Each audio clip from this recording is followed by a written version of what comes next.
the variety of skill that veterans possess, as well as their worldliness in terms of who they've been, what they've been exposed to in their lives before they come to William Paterson, is just such a tremendous asset. And so what they can bring to the classroom is really different and very special compared to someone that comes right out of high school or right out of undergraduate. I find that the veterans bring certain dispositions, such as high expectations. They have kind of been trained to fulfill their own potential, and I see them working very well with students to help them fulfill their potential. Once I left the Marine Corps, I went into the public sector. I was in the travel industry. I was a computer engineer. Even though I traveled and it was a multi-million-dollar company, there was something missing. I knew that with all my experiences, everything that I've learned, everything, when I was a drill instructor, I felt awesome, leading, shaping the recruits to be young Marines. And now, my goal is to shape these kids, especially in Paterson, to become somebody they thought they would never be. I come from a very poor family, and so when I graduated from high school, I was like, where do I go from here? I definitely need some discipline. I definitely need some structure in my life. And so when I decided to go into the military, I spoke to a recruiter and he said, we can give you all that, plus more. And so that's exactly what I got, plus more. Got to see the world. I got to be the man that I always wanted to be, made my family proud. And I just continued that tradition, of being a Marine, being the best that I could be. One thing you learn in the military is to be able to operate in challenging situations. And then working with limited resources and challenging conditions. Getting a task with almost no direction and still having to figure out how to make it work and the best way to make it work. I think other veterans should consider teaching because you can pull in so much experience that you gain there, because you get so much discipline and you get so much self-restraint where you are able to have that patience in a classroom, and you're really able to take time with students. Being a sergeant myself, I deal with adults mostly. I have adults who are older than me, who are lower in me than rank, and I have to be able to communicate effectively with them, and I take that same kind of communication and I apply that to my students.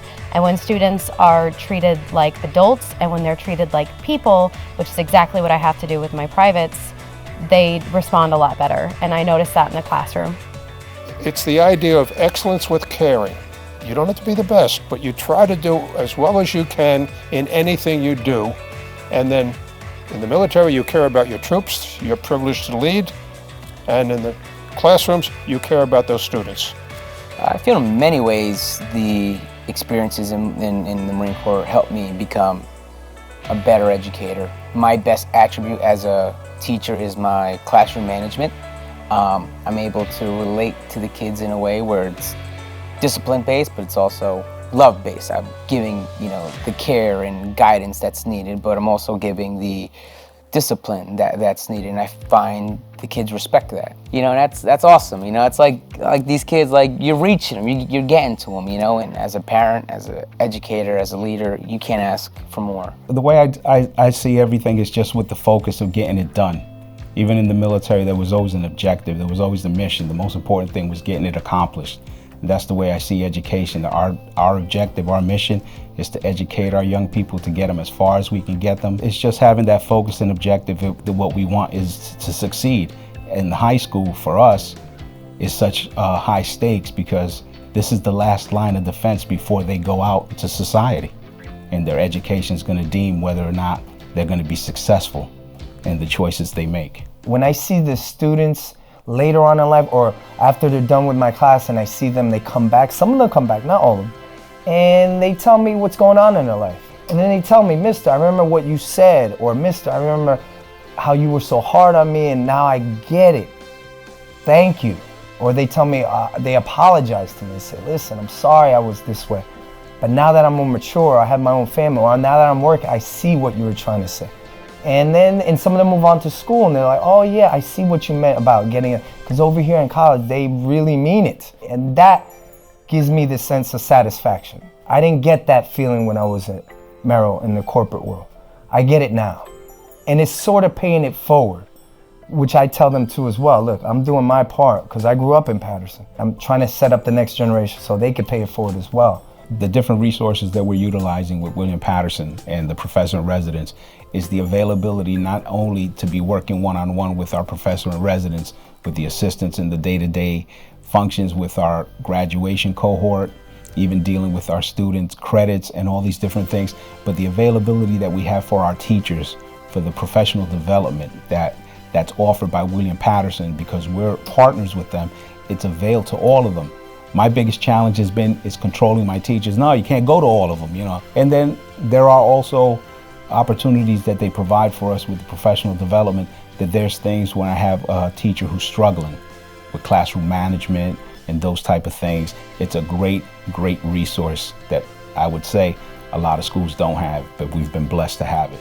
When I was about to get out of high school, I was stuck between coming to college first or going to the National Guard first. And when I spoke to my recruiter, they told me that colleges have Veteran Affairs offices on campus.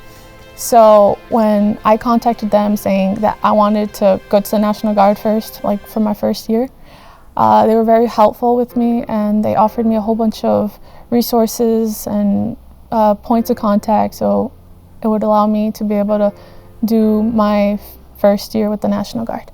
So William Patterson always tried to show the commitment that they have to veteran students, not only creating the Office of Veterans and Military Affairs to serve as students, but also creating a special program for them to continue their academic education.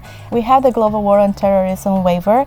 This waiver allows students to continue their education even if their military benefits have been exhausted or they are not covered 100%. This is an only William Patterson University program, and we always encourage students to look at when, you know, as I said, some students transfer from different institutions and they are already using the military benefits there. And when they come here, they have like less time, or they decide to transfer their military benefits to their children.